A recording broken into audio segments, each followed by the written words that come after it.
Hello, welcome to the Nursing Times webinar on using vital signs monitoring to detect deterioration in sepsis.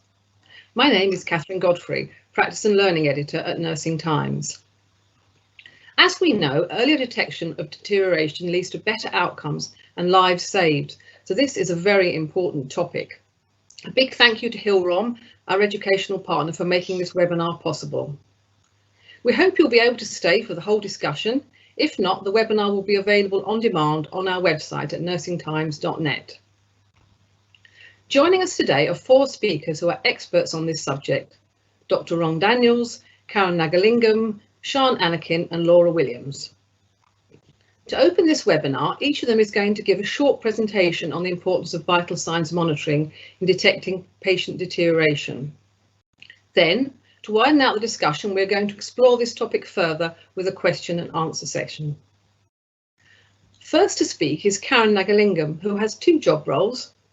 First as Senior Nurse Lecturer at the University of Hertfordshire and Acute Kidney Injury Nurse Specialist at Lister Hospital.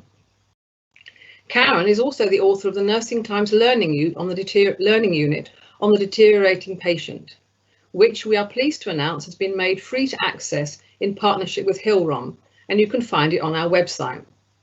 Karen is going to give us an overview of vital signs and patient deterioration. Over to you, Karen. Hi, thank you for that introduction, Catherine. Today I wanted to talk to you about identifying deterioration. It's something that as nurses we do every part of our job. We are aware of, what the patient looks like, to the clinical signs that might tell us what's happening with them. So in health, our body is designed to keep everything stable. So when we're hot, we shiver. When we're cold, no, that's wrong, sorry. When we're hot, we sweat. When we're cold, we shiver. And this brings our temperature back to range. Now, this is what we call homeostasis. So when we talk about a patient deteriorating, it generally means that the patient is no longer, the body of the patient is no longer able to maintain homeostasis. And this is what alerts us to the patient, the fact that the patient is deteriorating.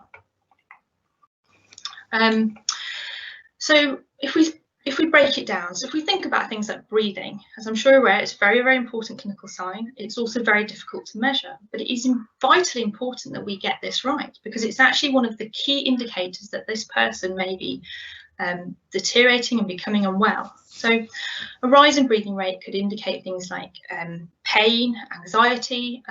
It could also indicate the body's attempt to compensate for a deficit of oxygen in the blood. Now, an example of this could be pneumonia. When there is a reduction in reduction in oxygen being able to pass into the bloodstream. So that rise in respiratory rate is what we term compensation. And it's this compensation that will, we see in those escalation of OBS, the raised news score, and other signs that we might actually be able to see which are physical. Sometimes it's the subtle signs that we need to think about. So those little things that listening to that relative about that change in mood, that change in behaviour, or that unusual confusion or more confusion than normal.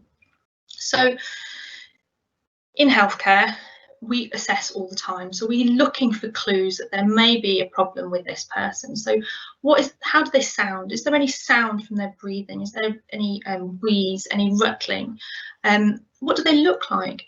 How do we know how do we know that they may be hypoxic, for instance? So thinking about the colour of the skin, any warmth on the skin, how cold it is. We can use a systematic approach when thinking about identifying deterioration and thinking about that accordingly. So we all know about ABC, so airways, breathing, circulation. We do that as part of our research training. And this is a systematic approach where we start with the most important, as in the life-threatening areas, so airways, breathing, circulation, disability, and then exposure or everything else. And that gives us a process and a plan of how we should actually assess that individual. And then what do we do with that? So we are very lucky in this last sort of 10 years or so, we've had the development of early warning scores. So most trusts now, I'm aware, have early warning scores in place. Some have the national early warning score, which is designed by the Royal College of Physicians, and the updated version, which is the News 2 score. But there are multiple different early warning scores that we can use, and these are really, really important because they not only tell you that, give you a guide to thinking about escalation and thinking about, actually, you know, this person is scoring a higher,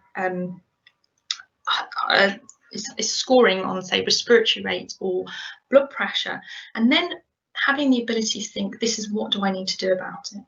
It's also one of my most favourite things about the News score is thinking about trends. So as we know, everyone's different. Someone with a pulse rate of 50 may be normal for them, and others may have a normal pulse rate of over 100. And that is looking at the change that is specific to them. And that's one of the benefits of having these early warning scores and the trends that we can use it. And we've also got the opportunity to think about EOBS, which is coming in, and it will be developing and moving through trusts in the near future. We also have the opportunity to have specialist teams in place, which I'm sure all people are aware of. For instance, sepsis teams, AKI teams, critical care outreach teams, and many others, which actually can support staff and patients in thinking about what we should do with them and the appropriate care that they need. There is still room for improvement. We still need to be thinking about, you know, educating staff, developing knowledge and skills so that they can recognise and respond to the deteriorating patient. We also need to be thinking about how can technology actually help us. We're going to see lots and lots of changes in the coming years, and you know, this will only be a benefit. Thank you very much. Thanks very much, Karen, for giving clarity to a complex subject. For our second speaker, we're really pleased to have with us Dr. Ron Daniels, Executive Director of the UK Sepsis Trust and member of the board of the Global Sepsis Alliance. Ron is looking at the organisational issues that affect how we detect deterioration. Thank you, Ron.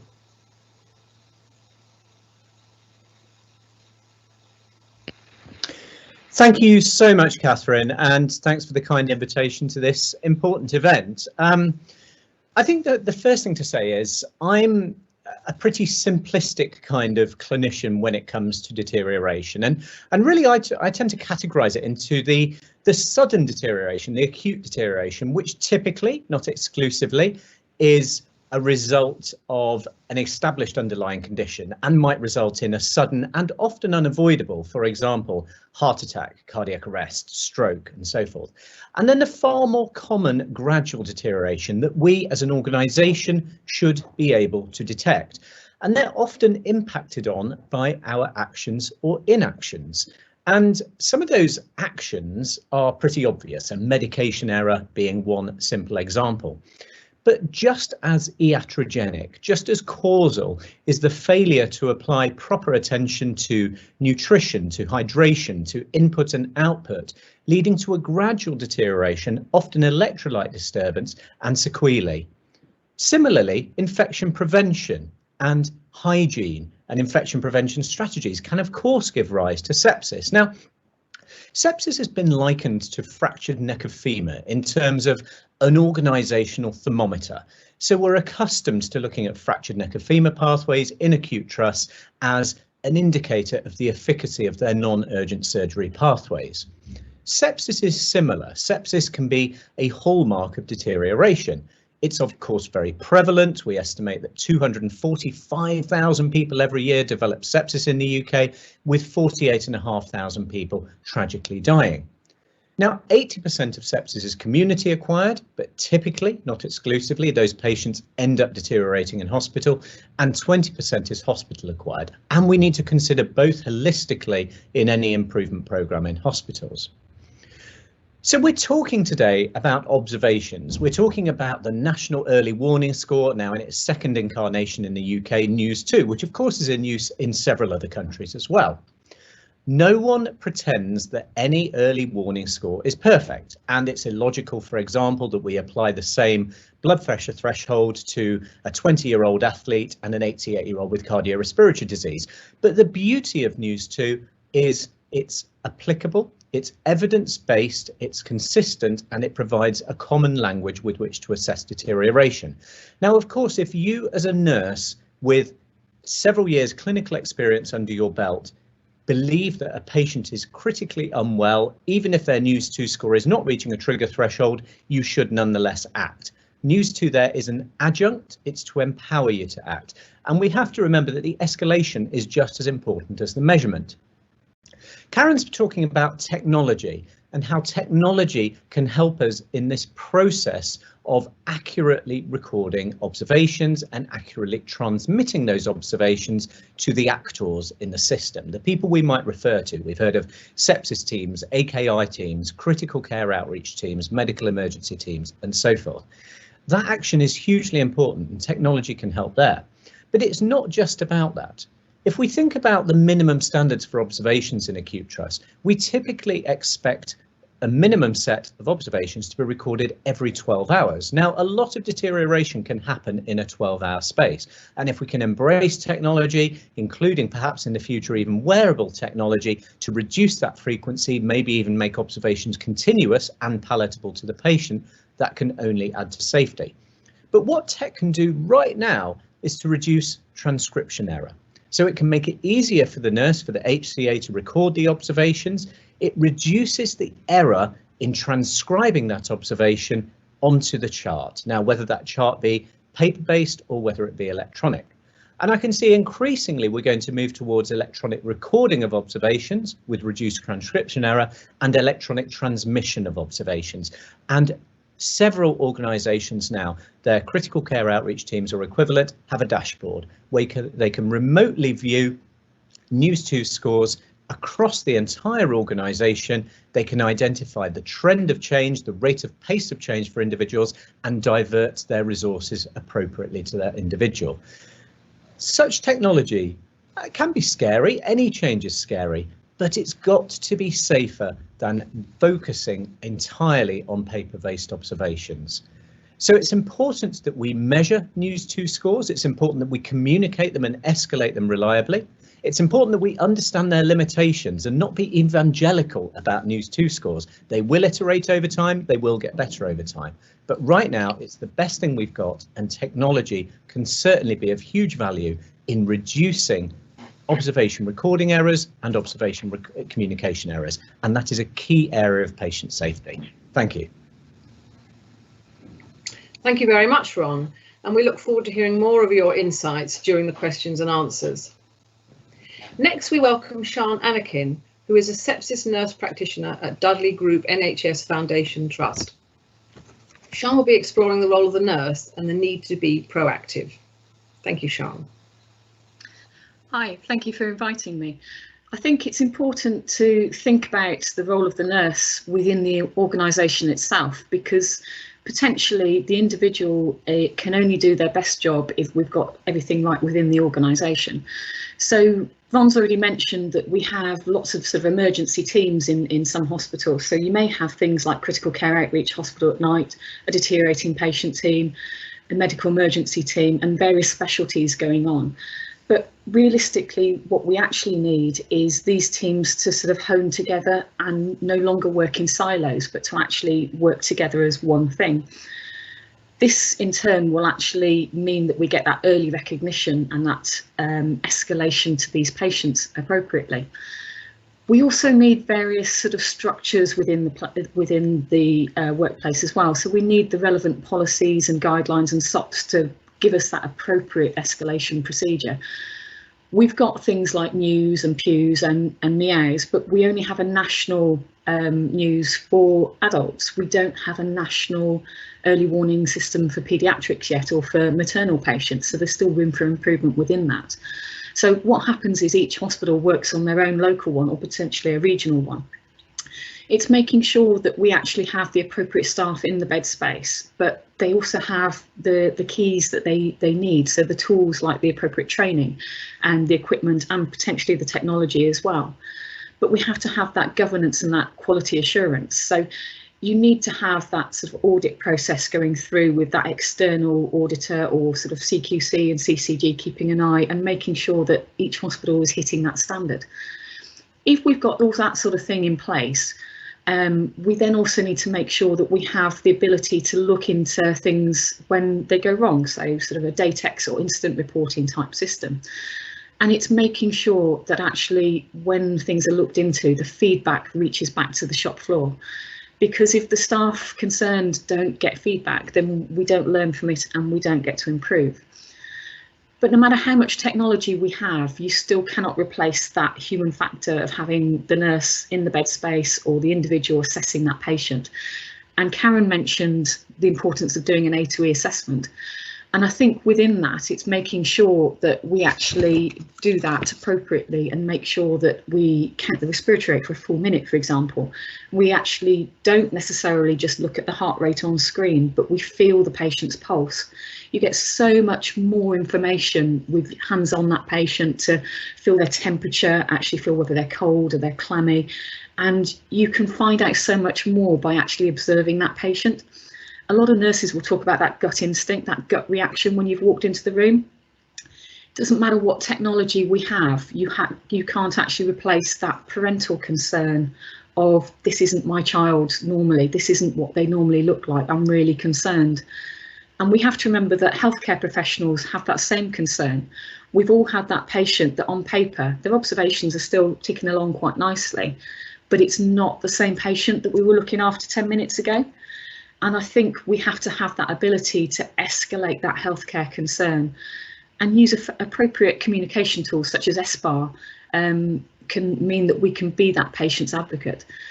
Sepsis is everybody's responsibility. It's not just the person in the bed space, it's not just the ward manager, it's not just the doctor, it's making sure it's a global responsibility within that healthcare system. And we need to make sure that we have the appropriate vital signs done in a timely manner, but also appropriate treatment plans. So sepsis 6, for example, we need to make sure is done and carried out appropriately within that first 60 minutes. To do that, we need that early recognition of deterioration, which comes down to actually recognising and doing those vital signs timely. Ron talked about 12 hourly observations. If somebody's got a news score of sort of 5 or more, they need to be on hourly observations. As soon as they hit 7, they need to be on more frequent observations or continuous monitoring. But it's making sure we also recognise for some patients that we have an appropriate treatment escalation plan, and we maybe are using documents such as the RESPECT document or a DNA CPR, and making sure that the end of life process is as dignified as possible. For some patients, we have to use more than just technology, and we need to use more than our gut instinct, because some patients will actually be more at risk because they will compensate for longer, or they will hide their vital signs. So somebody who's neutropenic, for example, may not trigger the same way on a NEWS2 score. But also your paediatric patients or your young, fit, healthy patients will compensate for a long time before they decompensate. So that's the importance of having that human person, that nurse in the bed space, to actually know their patients and be able to do that full A to E assessment and be that patient's advocate. It's important to realise that not every deterioration is sepsis, but every sepsis patient, we need to be just making sure that we stop that deterioration as much as we can and escalate and get them to an appropriate place of care. Thank you.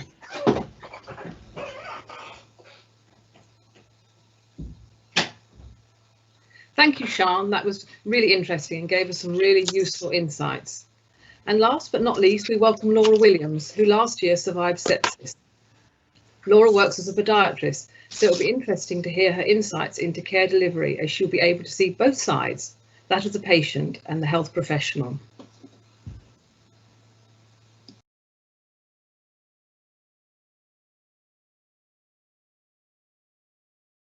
You're on mute, Laura.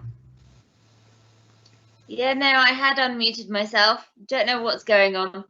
Don't worry, just go for it now. Okay, so hi guys. Laura here. I hope everybody's staying safe and well. So last February, I was treating a patient in a nursing home, and she actually gave me a hug. And later on that day, she actually went into hospital because she had uncontrollable sickness and diarrhea. And 2 days later, I woke up with sickness and diarrhea and toothache in my right side. And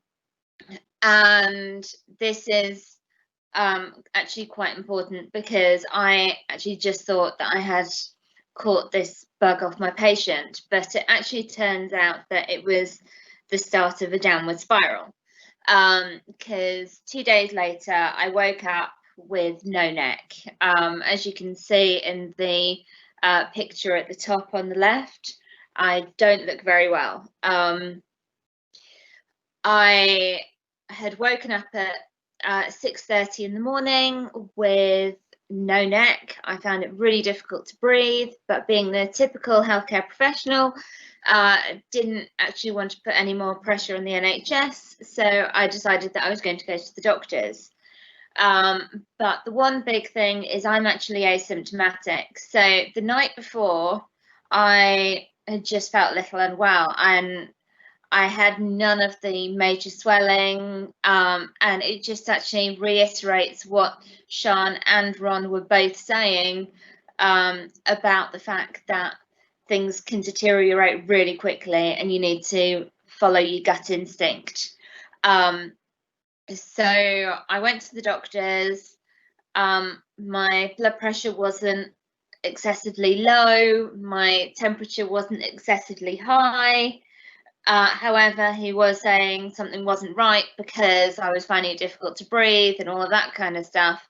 However, I was actually at the point where I was shaking so much that it looked like I was having a fit, all of that kind of stuff. And I was in a massive amount of pain and breathing really fast. So went to the doctor, and I went to the dentist after the doctor was saying, I'm not a mouth specialist, you need to go to the dentist. And basically within 2 minutes of being in the dentist, she was saying, you need to be on IV antibiotics right now.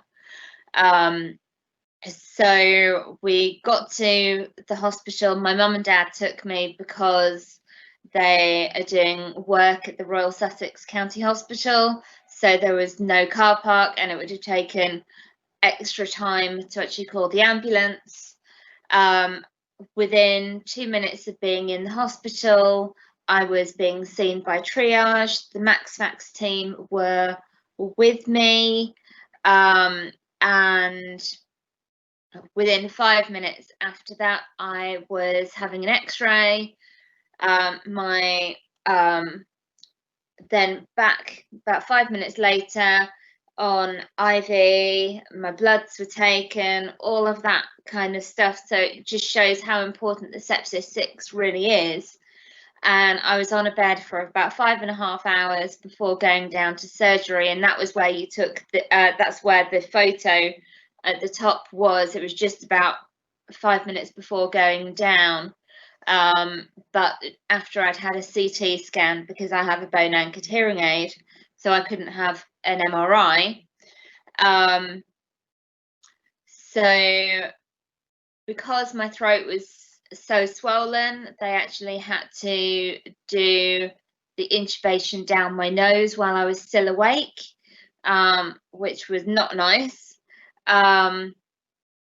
And I just remember waking up hearing that them say if I'd waited for an ambulance, I wouldn't actually be here. So it just actually does show from what Sean, Karen and Ron were both all saying, you need to trust your instincts, and this is why we need to really be aware of our obs and the breathing as well, because that was one thing that actually wasn't checked before when I was in the doctors. But all I can say is this has actually been something that has changed my life, because having to learn to eat again, a whole load of other stuff. But it's also the fact that it has driven me to help want to save others' lives. So thank you. Thank you, Laura. That sounds a very difficult life experience. Thank you for sharing that with us. It's a pleasure. Now I'd like to go on to our question and answer session. So question number one we have, which is, why are vital signs being missed or inaccurately recorded? Sian, I wondered if this might be a good one for you with your experience. Sian, are you on mute? Apologies. No, Some of the no worries. things that lead them to be missed could be that historically we've done observations at certain times. So nurses can be sort of led into thinking that we have to do the obs at 6 in the morning, 10 in the morning, and then 2 or 12 or things like this. So they're aiming for certain tasks, if you like. And if we carry on thinking like that, then we're not responding to the individual patient and we're not responding as they deteriorate. So some of it might need to be changing the actual mindset on how we do the observations. So if they've got that new score of 6, for example, they need to be thinking this patient now needs hourly observations. If you've got technology to help and electronic observations at this point, that can give you reminders on a dashboard. So that can be quite a nice prompt. Other things within my experience, it can be daft things like simply adding up the maths of the news score can be done incorrectly. Or if they have actually added it up in the first place, because some people maybe thought, oh, I haven't quite got the thermometer at the moment, I won't put that in, and therefore I haven't got the full score. So that can add to errors.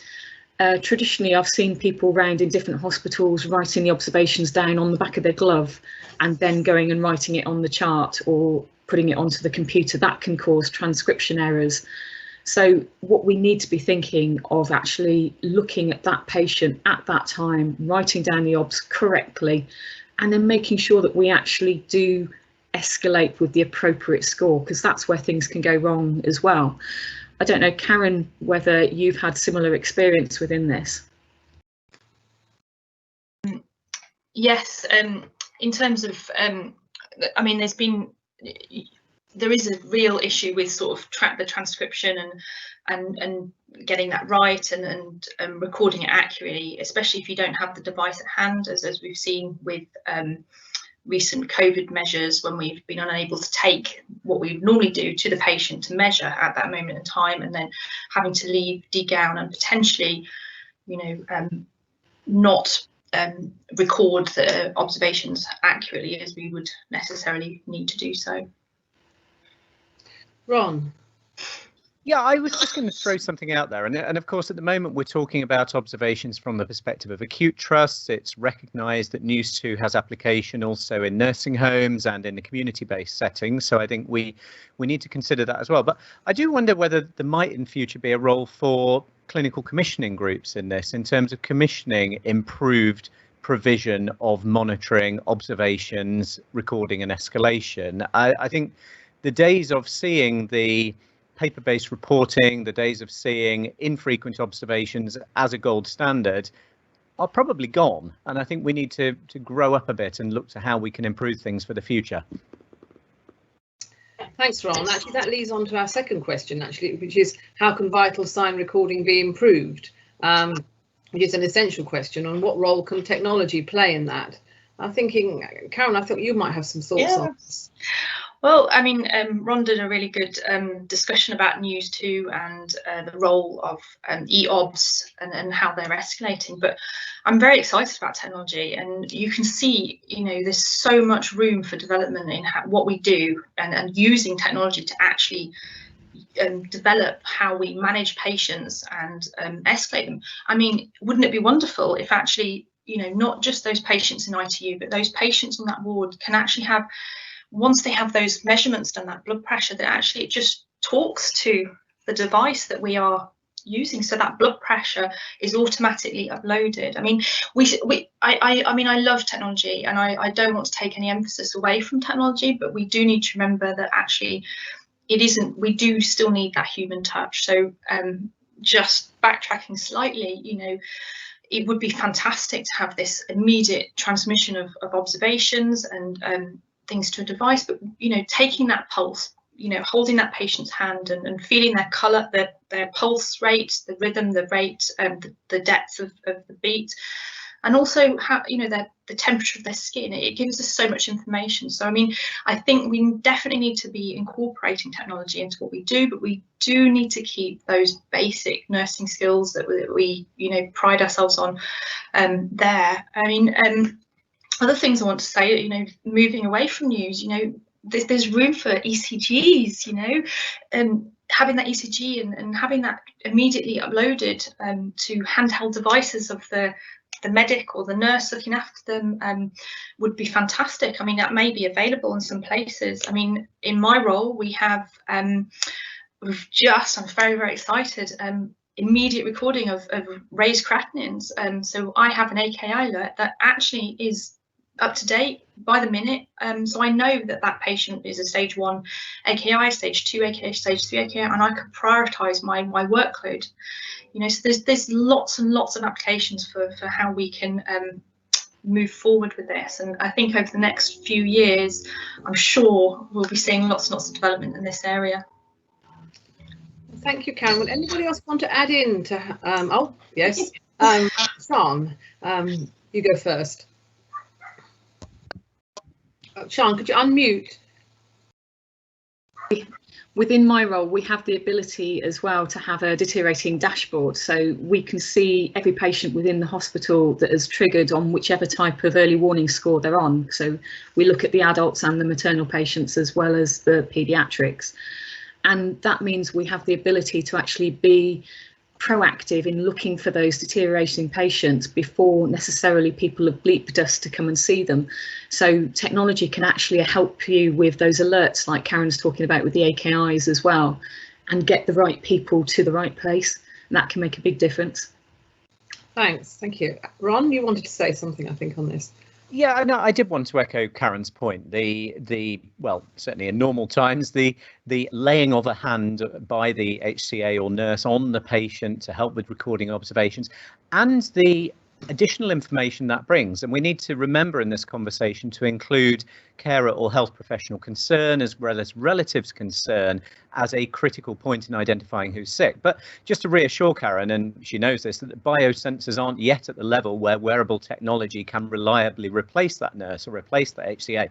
But I think whilst your point is really important, Karen, we can think about how they can facilitate safe discharge, facilitate ambulatory care. If we are able to move in the future toward wearable technology and automated transmission of observations, even if it's imperfect, once people, a bit like being discharged from a day case unit, have to satisfy criteria before they ambulate, if we can satisfy those criteria, apply the wearable technology, we might actually be able to have people just moving around the hospital. They're not in pajamas, they're using chairs, they're just returning for their procedures. So I think that aspect's really important. The other point I want to make is what we haven't touched on is the ability of technology to inform on a macro scale. Large data, machine learning, pattern recognition, artificial intelligence, whatever you like to call it.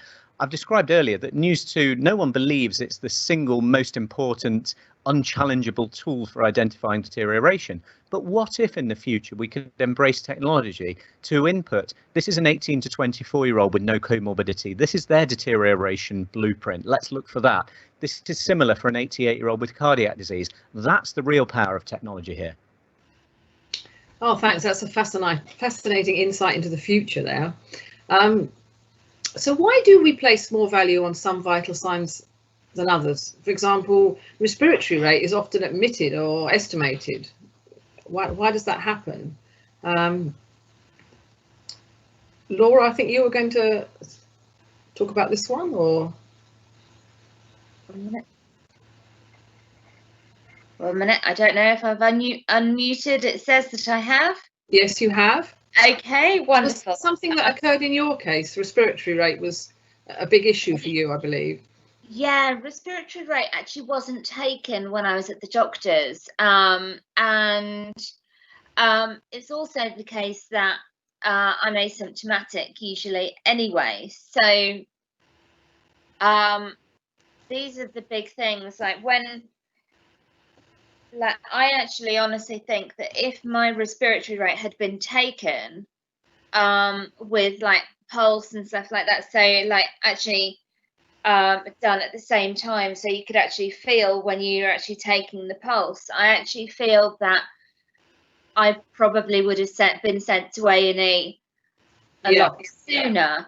And when it comes to different people, I think you need to also be aware of, okay, so does this person show vital signs the same as other people? It's exactly what you were just saying, Ron, where, because with me being asymptomatic, I don't actually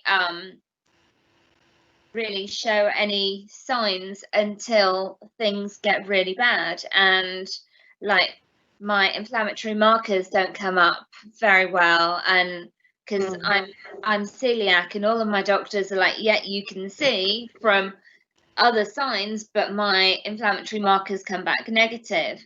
And so I think that these things need to actually be taken in a holistic way, as well as just like 1, 2, 3. Yeah. I have heard discussion also about sometimes too much emphasis is placed on temperature. Yeah. Is that something? Oh, yes. Thank you, Ron. Just coming off mute. Yeah, temperature is an interesting one in the context of infection. So I think we all agree that respiratory rate is one of the most important determinants of deterioration. It's often poorly measured, and frequently that's because we don't have a machine that reliably gives it to us. We have to sit and count manually. But in terms of temperature, we know that temperature in infection is actually protective. It's a normal physiological response, as to a lesser extent is tachycardia or high heart rate. So we've done some preliminary work on a large data set across the southwest of England, and it shows that actually if you remove temperature from News 2 for people with an infection, it's more predictive of outcome. So News 2 actually performs better by removing temperature from News 2 in this cohort of patients with infection. And it just comes back to our not being evangelical about News 2. It is the right tool to use right now. It's the best we've got. It's the most evidence-based deterioration tool internationally, but it's not the be-all and end-all for the future. And we've got to understand its nuances. That's really interesting, Ron. That gives a good balance there on that point. Thank you. So has anybody got any more to say on this topic, or should we move on to the next question? Okay, let's move on. How can we best detect deterioration in a range of different patient groups? I think that's something, Ron, that you did touch on in your presentation. Yeah, I think it probably is, and I think it comes back to understanding, firstly, the value of the clinician, whether that be doctor, nurse, where, you know, also healthcare assistants, allied health professionals. You know, I've talked to Laura before about, well, you know, okay, podiatrists have significant skills in healthcare and assessment. They have knowledge of anatomy. You know, it's not beyond the realms of possibility that other health professionals should begin to take observations. So that's one thing. It's about upskilling the ability to take observations, understand them, respond to them.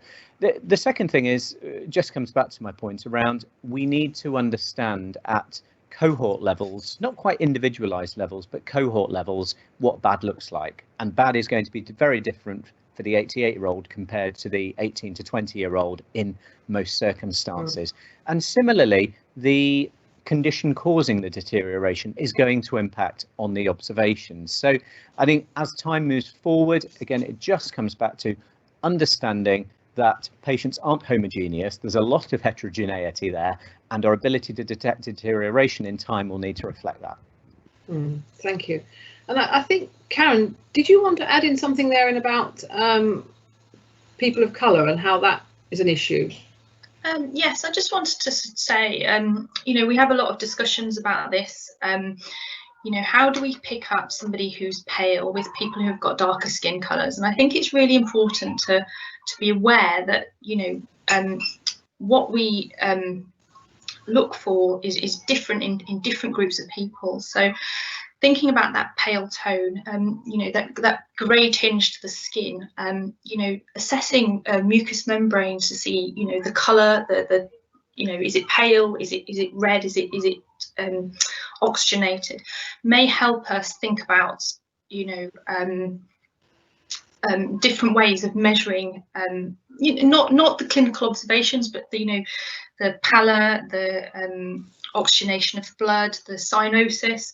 We need to upskill in this, and then think about this as we move forward, really. Okay.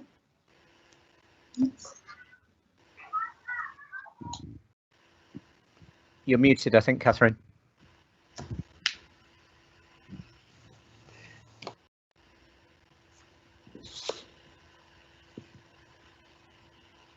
I think you're still muted. I think you double tapped. Yes. No. Yes. Sorry about that. Okay, Shahan, I see you want to add in. If you could, that'd be great. I think when we're detecting deterioration, one of the things that we can arm everybody with, no matter what their grade and their profession, is just a simple ABCDE assessment, because you can do an ABCDE assessment and think about somebody in intensive care. I can hook them up to every bit of equipment and I can really elaborate on each one of those. But if I find a patient collapsed in the corridor or in the street and I haven't got any equipment on me, I can still use that same structure and I can address the life-threatening problems as I come across them. And I think that can be a tool that, no matter what our profession and what our grade is, we can all do that very simple ABCDE structure, and then bring in that technology if we have it where it's available and actually elaborate from that. So that can be a nice basis for everybody to work from. That's a really good point. Thank you. Well, of course, where we find ourselves at the moment, we cannot ignore COVID-19. So I'm afraid my next question is around how has COVID-19 affected the issue of vital signs monitoring? Is it different for these patients? What have we learnt during this time? Who would like to go first on this one? Well, I'm happy to take that from an intensive care perspective, first of all. I mean, I think there's been a couple of challenges. The challenges have obviously been in the volume of patients we've seen. The challenges have been in anxiety. We've heard earlier that anxiety will increase respiratory rate, will increase heart rate, and the background, the basal level of anxiety in our society and our public is enormous, as well as among health professionals. There have been barriers to physical contact with patients, which have hampered the ability to take physiological observations.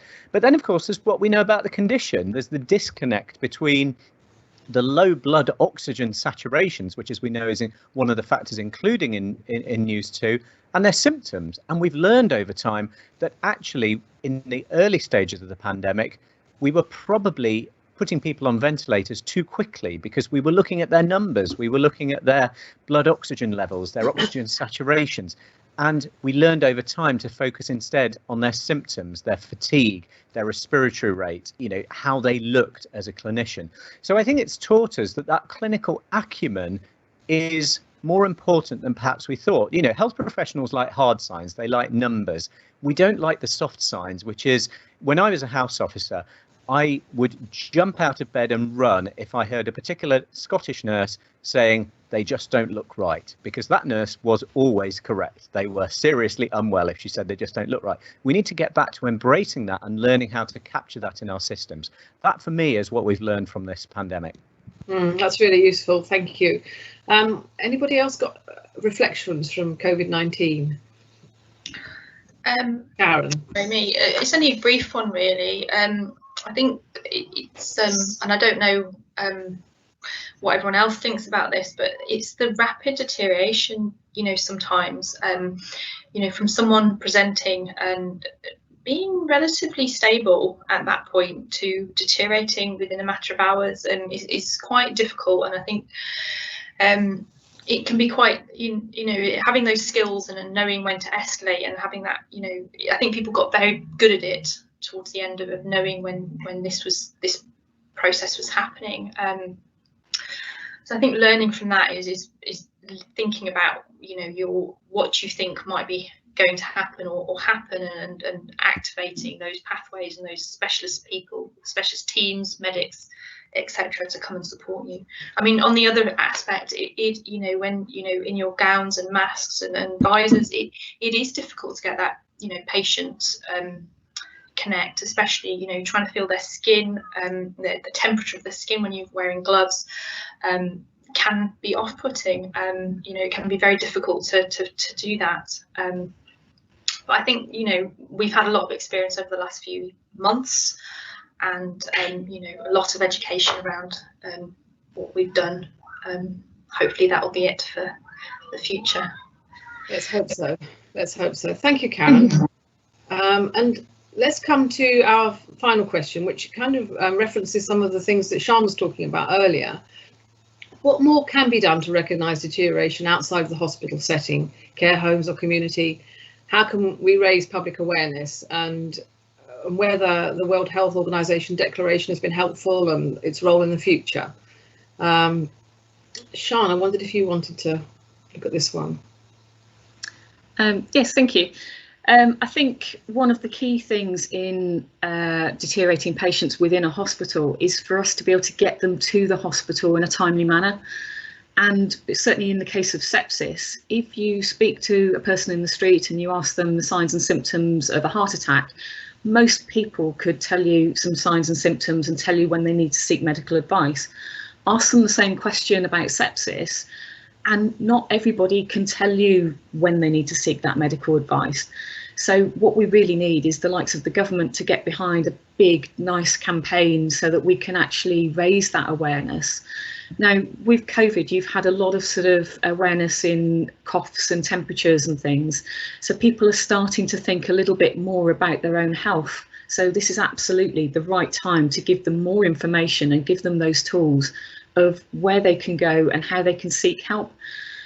At the moment, it's quite difficult in a lot of areas to get a GP appointment, so people are seeking online systems and seeking online help, and Dr. Google isn't always your best friend in this particular case. So this is absolutely perfectly the right time to put out the right information to the public so that they have that information to go, my child is really unwell, I need to just keep them at home off school today, or actually my child is really unwell, I need to speak to medical personnel really quickly, or I need to call 999. And it's giving people the tools to be able to actually decide which one they go for. And that in turn will actually help us in the acute sector to treat them in a nice, timely manner, because we'll get them to the hospital rapidly. I know this is something that's close to Ron's heart, so I'm sure he will have something Yes. to add. No, absolutely, Sian, and thank you. And I think we've got another task, which is persuading the public that it's actually the right thing to do now to represent to healthcare. We're just in a YouGov poll which shows that an astonishing 94% of the public have heard of sepsis. Of those, around a half have a pretty good idea what it is, but they're far more reluctant to come into hospital than they would have been a year ago. And that's a barrier we've got to overcome. And I think a continued focus on a single condition and a single pathogen is going to cause in the long term quite a bit of harm if we don't address it. The WHO was mentioned, and Dr. Tedros, their Director General, put out a press release ahead of World Sepsis Day on the 8th of September, reminding us that sepsis accounts for 1 in 5 deaths worldwide every year, and a call to action for us to build better awareness, better data around this problem. So I think the time is absolutely now to do several things. Firstly, you know, to Karen's point, we've learned that some sectors of society, some people of different ethnic ancestry are increased risk from COVID. Well, there are also increased risk of other conditions, and we've got to start to get grown up about the messaging. But secondly, it's about focusing on infection as a cause of deterioration, not focusing on individual bugs, but focusing on sepsis as a syndromic response to infection, and educating our public urgently about that. Thank you very much. That's a very good point to make to finish with. I want to thank our expert panel so much for that really interesting and useful discussion. If I could just ask you one final thing, could you each sum up a key takeaway message for nurses in one sentence? Laura, could we start with you? Laura, could you unmute? Yeah, for me, I would say if you don't think something's right, get help, and because things can go bad very quickly. Thank you. It's a very good point. And Sian. So I think if everybody could use a structured ABCDE approach to assess vital signs, that allows us to treat the life-threatening problems as we come across them. Thank you. And Karen, what's your takeaway message for nurses? I want you to think about the key clinical signs of deterioration. So what that raised respiratory rate, that low blood pressure, that pulse rate might mean, and you know, where we should go with these changes in observations. Great, thank you. And Ron, the last word to you. Well, I'm unique in this panel in being able to sincerely thank my nursing colleagues for their brilliance and resilience during this pandemic. But on observations, to remember that you are there as an advocate for your patients, as we all are in healthcare. That's not a unique privilege to you, but you're the eyes and ears of the rest of the workforce by the patient's bedside. Trust your instinct. This is about observations. It's about your ability to escalate and feel empowered to escalate in response to those observations, but it's also about your gut instinct. And don't let anyone underplay how important that is. That's great. Thank you, Ron. And actually, a huge thanks to our panel for their expert input, their thoughts and experiences, and also to Hillrom for making this event possible. If you want to explore this topic further, please go to our website to complete our learning unit on the deteriorating patient, which, as I mentioned earlier, is free to access in partnership with Hillrom. Thank you for joining us. I hope the webinar was both useful and stimulating.